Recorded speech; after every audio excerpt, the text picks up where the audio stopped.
Hello all, and welcome to my next unboxing. I'm kind of throwing everybody a curveball with this one. Uh, I talked about like some of the Godzilla stuff I have, the He-Man stuff. I got some Voltron stuff, Super Seven, the little bit of the Bubbly Jericho, Storm Collectibles. But I went ahead and I did something different. I went ahead and for my next video to follow up the Storm Collectible Scorpion video, I'm going to take a look at the old McFarlane Dan Marino. I am a sports fan, as well as being a big nerd. I am a sports fan. In football, I'm a Miami Dolphins fan. In basketball, I'm a New York Knicks fan. Baseball, I'm not really too big into baseball, so it's kind of hard for me to pick a team there. I watch a little bit of hockey, and I kind of like the Blackhawks. And there's some other sports I watch too that maybe are kind of surprising. I actually watch a lot of rugby because it's on, usually, I think it's still on NBC Sports, so I'll record games and watch it. I like the Saracens, they're pretty cool. Things like that. But my two big ones are football and basketball, and my favorite team is the Miami Dolphins. And I knew this existed, but I had never picked it up.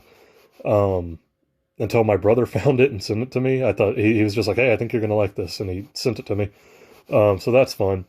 I'm also hoping I can get the McFarlane Patrick Ewing, since I'm a New York Knicks fan. Patrick Ewing's my favorite basketball player of all time. So there we go. But I'm happy to have the Dan Marino. And the reason I say this is a good follow-up to the Scorpion video is because when I posted the Scorpion video and I had my soapbox on the Mortal Kombat trailer, a couple of my friends who like watching my videos, like immediately sent me a text, talking about that my soapbox on the Mortal Kombat trailer. And I had a couple of them, or mainly one, and I won't go into any details, who told me, as a fan, I should like the whatever that Mortal Kombat's going to be, whatever the Mortal Kombat movie will be, regardless, I should like it. No. I don't think that's what being a fan is. If you're a fan of something, that's cool to support it as much as you can, but being a fan also means being able to critique it when you feel it's not being done justice. I don't think that Mortal Kombat movie is doing the Mortal Kombat story any justice. And I've said before, I'm more into Mortal Kombat for its lore, characters, and story. If you're more into it to the fighting and the violence and the fatalities, cool. I'm not. So as a fan, I critiqued it based on my love of the lore and the characters, not the fighting and the fatalities. That's what a fan is, and I'm using this as that example. I'm a huge Miami Dolphins fan, and I will support them as much as I can. That being said, I will critique them to hell because for so long, they've sucked. They did a lot better this year. Don't get me wrong. I was happy with the Dolphins' performance this year, even though they missed the playoffs. But, for a good chunk of my lifetime, they have sucked. And so, yes, I'm a Dolphins fan. But on those seasons that they've sucked, I'm not going to sit there and say, oh, well, I'm going to support it regardless. Like, no. I mean, to an extent you do, because you're still a fan every year. But you can still critique them and say, hey, man, they sucked. I mean, that's the way it is. That's how that Mortal Kombat movie is to me. And when I hear people say, well, if you're a real fan, you should support that Mortal Kombat movie. No. I think as a fan, it's also okay to critique something you're a fan of. And I've had that conversation with a couple of friends of mine about Star Wars. They love Star Wars. And yet they have openly critiqued it to me about how they don't like certain aspects of where Star Wars has gone in the last few years, once it came back with the Force Awakens since then, and it's kind of one of those things where you can be a fan of something and still critique it. I don't understand the argument of, well, if you're a fan, you have to like it. That's not true to me. And I think sports, whether you like them or not, is a good example of that. Yes, I'm always going to be a Miami Dolphins fan, but I critique them every year when they do bad. It's okay to critique things you're a fan of. Don't be scared to. Is kind of what I'm saying. So mini soapbox over. We'll kind of look into it. Also, just to clarify something, before I move on from the soapbox, I should say, I want to clarify, in the last video I talked about how the Mortal Kombat movie had been moved to a January release date. That was when the movie was going to theaters. I should have clarified that. It's not going to theaters. It's going to HBO Max. I know that. I was talking about when it was it was still scheduled to go to theaters. It was going to be a January release date in the dead month because they didn't have any faith in it. Going to HBO Max, I think, is even worse, probably, just because of all the flack that HBO Max is getting for moving so many movies to its service. And you're seeing all these high-profile directors and actors speaking out on it. So I think the Mortal Kombat movie being moved to HBO Max is actually even worse than it being moved to January the way it was before. So I should have clarified that a little bit. I apologize. That's on me. But yeah, if you're a fan, it's okay to critique something. Just know that. I do it with the Miami Dolphins. I have friends that do it with Star Wars a lot.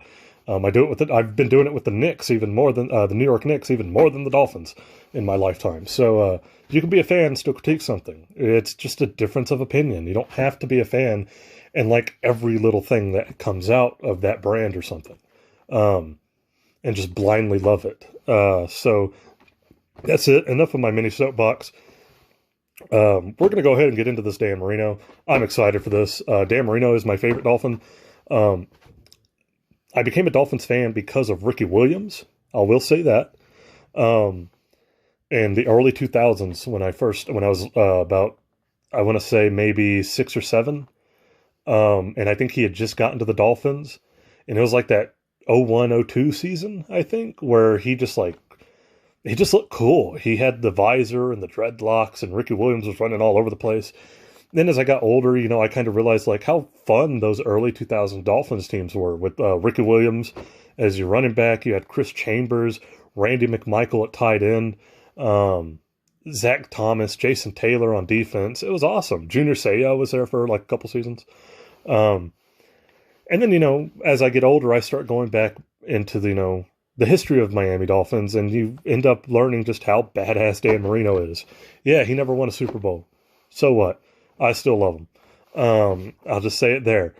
And that's the thing. You can critique him. As a Dolphins fan, I can critique Dan Marino and say, yeah, it sucks that he never won a Super Bowl. And I still like him. Same thing. Like I said, sports, I think, are a good analogy for that whole being a fan and still being able to critique something. Yeah, happy I got this. Looking for the Patrick Ewing one.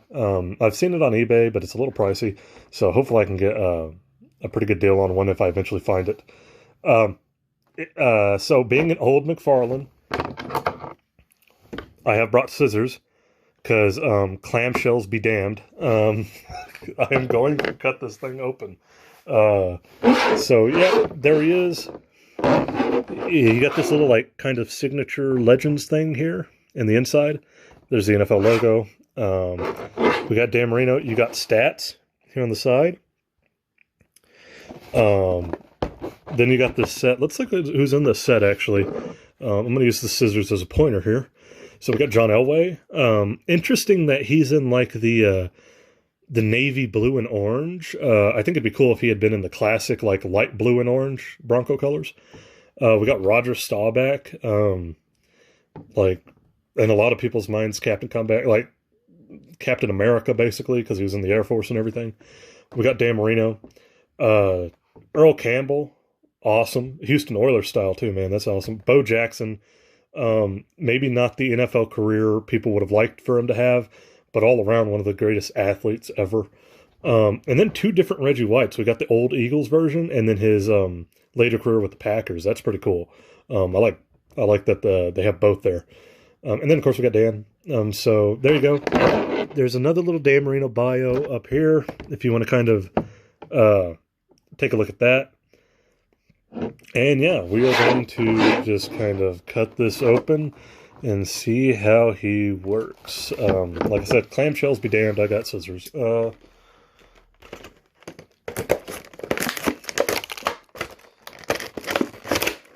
not too much into... I've been asked this a little bit recently too, about trading cards. And, baseball cards, football cards, basketball cards. Not too big into them. I know that market is just wild. I'm hoping you can hear me over all the cutting I'm doing. that market is just too wild for me. I don't, I see that like a box of, like a new box of like, what is it, like 24 or 30 packs of cards is like multiple hundreds of dollars. And it's just like, yo, like I cannot afford that. So, oh, this is cool. It's got like an insert. Oh, we got like modern day players at the time. So what year was this? So 2007, you have Tony Romo, Peyton Manning with the Colts, Vince Young. Oh my God. How history has been for Vince Young. Brian Westbrook, that's pretty cool. Cedric Benson, man, that's a forgotten kind of player who was actually really good at one point. And of course, Hall of Famer, Ray Lewis. So out of this, you know, I know Tony Romo had a pretty successful career. He's my favorite commentator in the NFL right now. I think he's awesome. Peyton Manning, obvious Hall of Famer, one of the all-time greats. Same thing for Ray Lewis on the defensive side. Then you got Brian Westbrook. I was a Brian Westbrook fan. He was pretty cool. Cedric Benson, often forgotten, but was good for like kind of that short period of time. Vince Young, probably more known for his college career than his pro career, sadly. But he was on the cover of Madden 08, which is like the last good Madden in a lot of ways. So that's just kind of a flash, like a flash from the past kind of thing. All right. Let's see if we can get this cut open a little bit more. I hate clamshells. Need to put that on a t-shirt. I hate clamshells.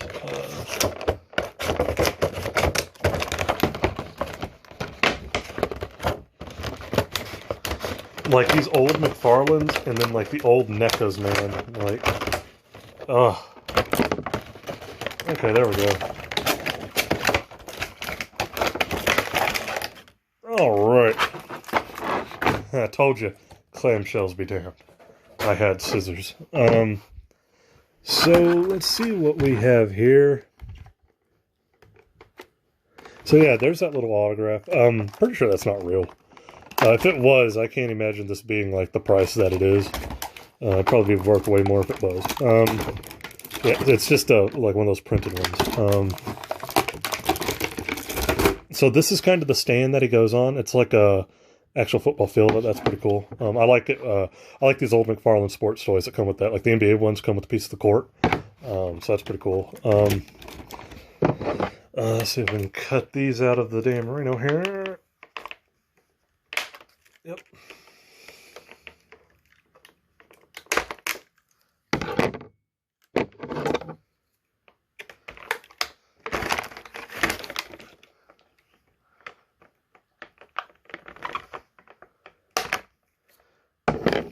Okay. Had to cut the little plastic ties off. And there we go. Our Dan Marino. So if you know anything about the McFarlane kind of older sports toys, there is no real articulation to them. They're more like little mini statues than anything. They're not really much of an action figure. They're more of a like little tiny statue. Like his arms don't move. His head does not move. This part moves. This is like the only part that actually moves on this figure is like, you know, kind of like he's stepping back, getting ready to throw or tucking it in. So there you go. There's the Dan Marino. Hopefully that goes through like the Dan Marino likeness. It's a pretty solid one. One of the reasons I actually like this so much is it's like long hair Dan Marino. So you got that 80s Dan Marino with the old logo. It's the white uniform. That's our home uniform. So yeah.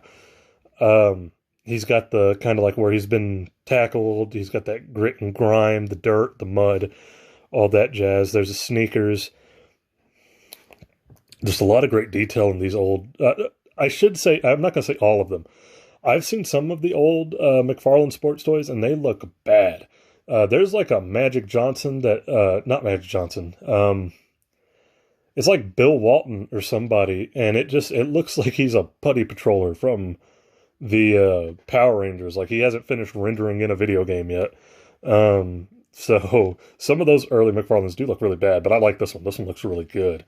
The Patrick Ewing one I want to get looks really good, which is why I want to get it. So yeah, let's see if we can get him on the stand. I'm not sure which leg goes where. I guess it doesn't really matter, probably.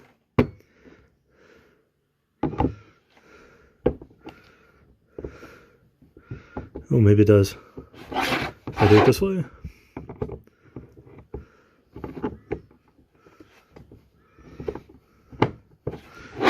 I'm gonna guess it's supposed to go this way.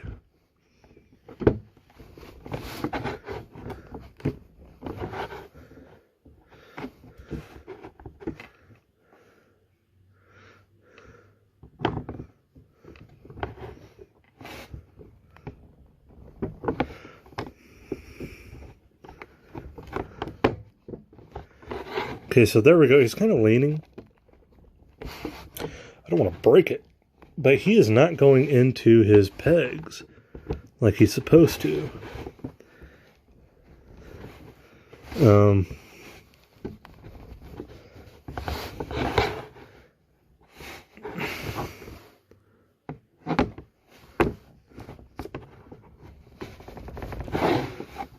There we go. Kind of. It's not perfect by any stretch of the imagination. He's definitely leaning forward a lot, but I kind of got him in there. I'm going to have to work on those pegs. But there you go. There's the Dan Marino. I mean, I guess he's in there. It looks a little off to me. I think I'm just going to have to kind of work on getting him deeper into the pegs there. But there he is.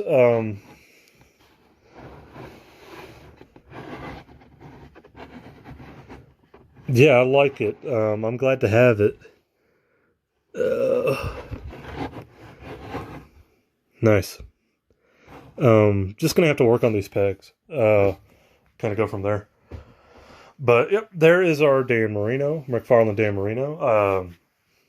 Like I said, I think it's a good follow-up to the Storm Collectible Scorpion from Mortal Kombat. But thanks, and I'll catch you guys in the next one. I'm sure eventually sometime in the future you'll see me unboxing the Patrick Ewing McFarlane.